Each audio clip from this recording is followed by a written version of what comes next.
Shalom, selamat malam saudaraku. Mari kita bersama-sama merenungkan lagi firman Tuhan dengan judul penolakan sukacita. Mari kita berdoa. Bapa kami di surga, kami berterima kasih hari ini kami diberikan waktu lagi untuk merenungkan firman Tuhan. Hadirlah bersama dengan kami, di dalam nama Yesus Kristus kami sudah berdoa. Amin. Ayat renungan terdapat dalam Lukas pasal 15 ayat 28. Firman Tuhan berbunyi, "Maka marahlah anak sulung itu dan ia tidak mau masuk. Lalu ayahnya keluar dan berbicara dengan dia." Bagaimana pandangan kita terhadap kakak anak yang hilang itu? Barangkali saudara pun sependapat bahwa ia patut merasa curiga bahwa ia telah dianaktirikan, karena ia merasa bahwa si bapa harus menahan diri untuk menyambut anak yang hilang itu. Bukankah keadaan akan lebih menguntungkan bila sikap dan motif ayahnya telah diuji dan dinilai lebih dahulu?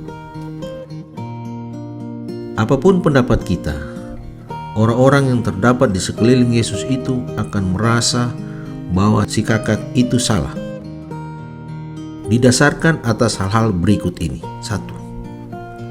Karena dengan geramnya ia menuduh ayahnya.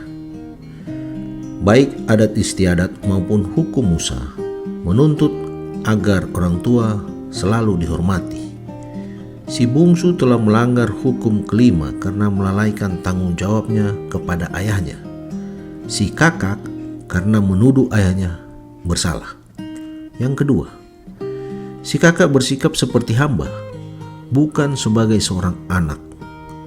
Suatu saat ia mengharapkan ayahnya akan memberi upah karena telah bekerja keras. Ia teliti menghitung pertambahan kawanan ternaknya dan merasa tidak senang kalau yang paling tambun dipotong.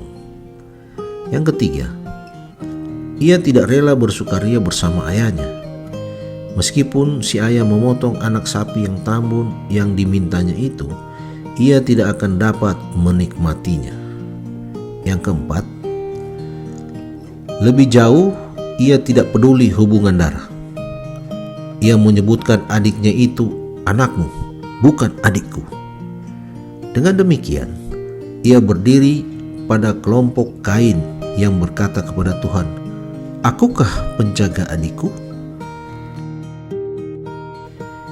Kisah ini tidak menunjukkan bahwa sikap si abang turut menyebabkan kepergian adiknya atau turut bersukacita atas kembalinya adiknya. Betapa mudahnya bersikap tidak mempedulikan sukacita orang lain. Betapa mudahnya merasa benar sendiri dan tidak merasa butuh pembenaran. Betapa mudah menolak bujukan Bapa Surgawi. Saudaraku, orang Farisi dan ahli Taurat sadar bahwa mereka yang dimaksud di dalam kisah tersebut. Terlalu cepat mereka akan membunuh sukacita yang dikaruniakan Allah bagi dunia ini. Si kakak itu yang pada akhirnya akan membunuh sukacita, memenuhi dunia ini dengan anak cucunya dewasa ini. Patutlah kita berhati-hati agar tidak menolak tawaran Tuhan untuk turut menikmati sukacitanya.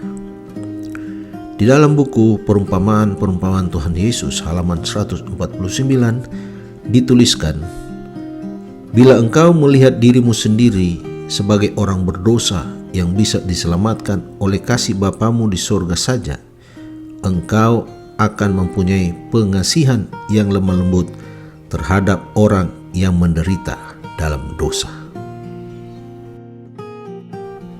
Mari kita berdoa. Bapa di surga, terima kasih untuk firman Tuhan.